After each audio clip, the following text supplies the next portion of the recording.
There is something hidden in every human being's heart, given the name of secret according to Mevlana and Islamic Sufism. There is a secret that turns in our heart. Everything created is connected to that secret. Even this sky, in layers, turns because of this. This secret is not given to every person. It can only be reached by lengthy efforts and kind deeds. This secret is what the great Turkish mystical poet Yunus Emre meant when he said, "There is a self in me, within myself." Indian philosophy and mysticism gave the names of sublime self or Atma to this secret. The expression "know thyself" in classical Greek civilization calls people to know this secret self hidden in the heart. Throughout history, the spiritual essence of Judaism, Christianity, and Islamic Sufism have always struggled to make known this internal unknown self. What we have tried to understand and open up is a secret. Some persons who have reached this secret are tongue-tied because they assume the state of knowing what is not known. As they cannot know what is not known, there are no words to describe it. Perhaps because of this, Mevlana chose poetry, dancing, and music to describe what is undescribable. However, before he was called Mevlana as a title of respect, he was Jalaluddin Rumi. He taught at the madrasa and gave sermons at the mosque.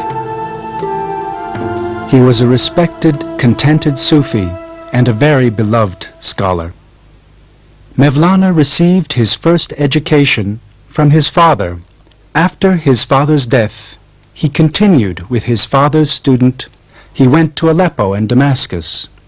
He talked with the greatest scholars and Sufists of the period.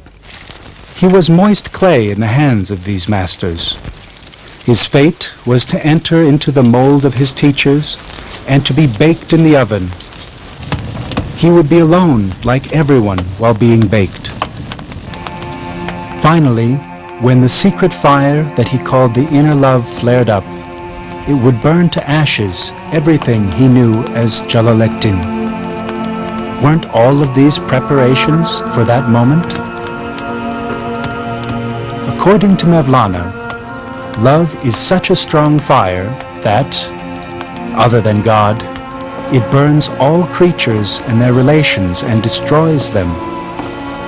This burning is needed to become fully humanized for those who are created from clay and soil.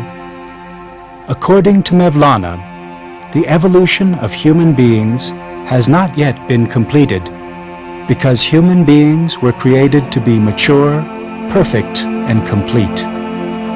To be the perfect man does not mean to become a person who is good, ethical, philanthropic, and full of love. As long as there is the ego, even to think that we can have these attributes is to deceive oneself, because the ego cannot see beyond its own selfish and urgent interests.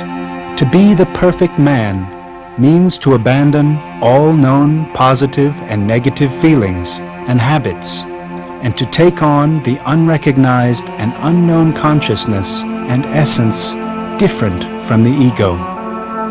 This change starts in the heart of persons with the shining of the divine fire and light. This is a complete transformation in the mind, in the brain cells, and in the atoms of the body.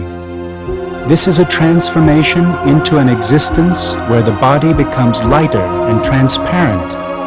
The curtain is raised. The views become definite. Everything is seen and known, and is an existence that can exist everywhere.